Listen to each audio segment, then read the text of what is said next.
Muling ipinakita po ng Barangay Ginebra ang kanilang never say die attitude sa kanila pong panalo kontra Converge Fiber Xers sa PBA Philippine Cup Quarterfinals.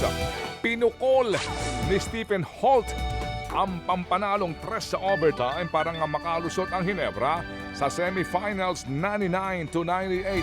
Bago ito'y 6 na puntos pa ang lamang ng Converge sa huling 1.5 minuto po ng OT. Ayun. Katunayan nga po'y lamang din ang Converge ng 3 sa huling 9 na segundo po ng fourth quarter pero nadala sa extra period ni Jeremiah Gray ang laro matapos pong ipasok ang 3 free throws dahil po sa foul naman ni Alex Stockton. Dahil po sa panalo ay binura ng Gene Kings ang twice to beat advantage ng Converge. Maakalaban po naman ng Gene Kings sa semis ang sister team na San Miguel Beermen. Eto na. Alam mo, Medyo... sakit ng ulo ng Converge dito. Oo. Panalo na sila dito. Sayang, ano? Kinulang. Semifinals pa naman sila sana. Kinulang. Oo. Ito.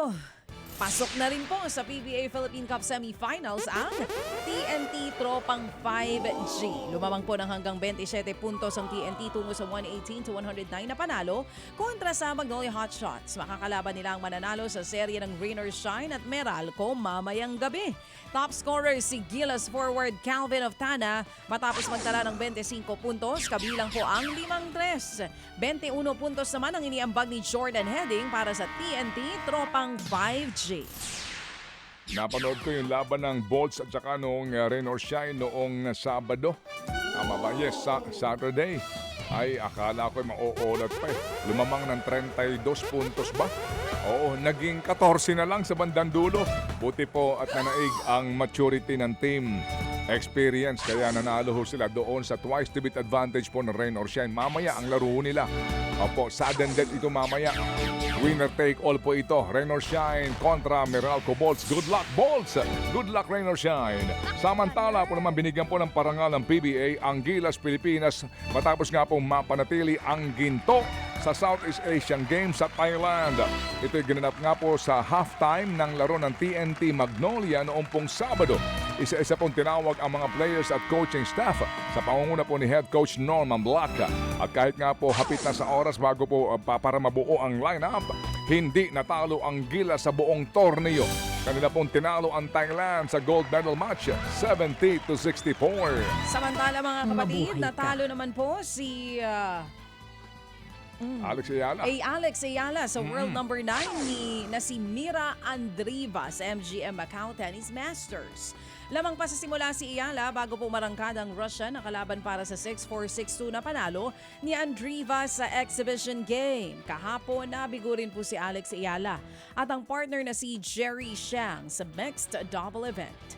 Natalo sila kina Yibing Wu at Alejandro Davidovich. Ito ang pinakahuling sinalihang palaro ni Ayala bago nga pong inaasahang kampanya na Australian Open na gaganapin naman ngayong Enero. Alright. Dalawa ho namang players ang namaalab na sa Choco Mucho Flying Titans bago po matapos ang taon. Tinanunsyo ng koponan ang pag-alis ni na middle blocker Aduke Ogunsanya at libero Villa General. Nakuha po ng Choco si Ogunsanya noong pong 2022 pero naging dagok sa kanyang pro career ang iba't ibang injuries. 2024 naman po na makakuha ng Titans si General mula po sa Signal Super Spikers. Inaabangan na ang mga ipapalit na players sa kanila. Biguhong makapasok sa 3 at huling 4 na PVL conferences ang Choco Mucho Titans. Mga kapatid, brothers and sisters, saan ka pa? Dito na tayo sa totoo. Dito na tayo sa True FM. Mga kapatid, mag-subscribe and follow po kayo sa social media accounts ng True Network PH. Yan po kami. Hanapin nyo lang True Network PH, Facebook, Instagram, YouTube, TikTok, and podcast. Mapa Apple or Spotify man yan, mahahanap nyo kami. Lahat ng mga napapanood at napapakinggan nyo po sa programa, nasa social media accounts namin yan. So, paano mga kapatid? See you sa social media!